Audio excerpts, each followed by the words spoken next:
guys, today we're going to be making mud cakes. Firstly, we are going to add around 15 grams of butter. Now we're adding a quarter teaspoon of vanilla extract. Now we're going to put it in the microwave for 30 seconds. I'm adding 1 tablespoon of sugar. Since mine is a chocolate mud cake, I'm adding 2 tablespoons of cocoa powder.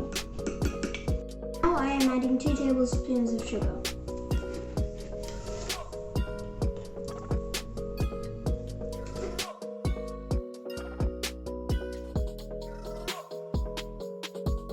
We are adding 2 tablespoons of milk.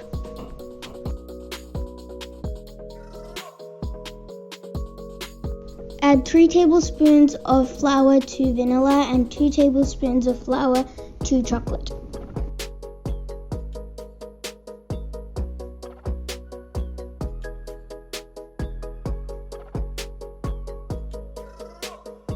Add quarter teaspoon of baking powder, not soda powder.